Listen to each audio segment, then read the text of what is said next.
Avant de chercher à rendre invisibles des objets, cherchons à comprendre ce que c'est que voir un objet. Qu'est-ce qui fait que je suis capable de voir cette orange posée ici sur la table, que vous êtes capable, vous aussi, de la voir via la caméra qui filme?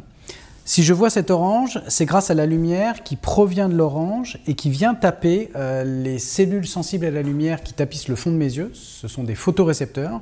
Photorécepteurs de deux types, des cônes et des bâtonnets. On verra par la suite les propriétés de chacun de ces types de récepteurs.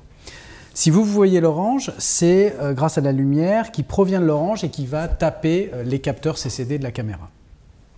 Très bien, on voit cette orange.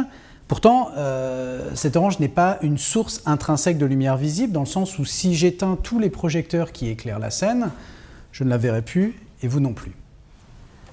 Alors donc, pour voir cet objet, il est indispensable qu'il soit éclairé. On va essayer de comprendre, de suivre le cheminement de la lumière depuis la source lumineuse, le projecteur ici, jusqu'à mon œil.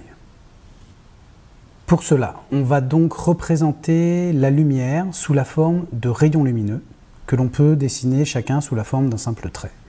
Dans l'air, la lumière se propage en ligne droite, donc ici, les rayons seront simplement représentés par des traits rectilignes.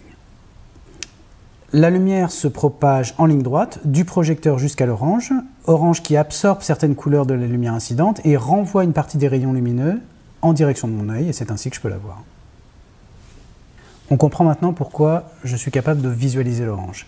Mais en fait, quelle que soit ma position autour de cet objet, je serai capable de le voir, que je sois placé ici, un autre observateur là, ou encore avec la caméra qui a été utilisée pour filmer ce cours.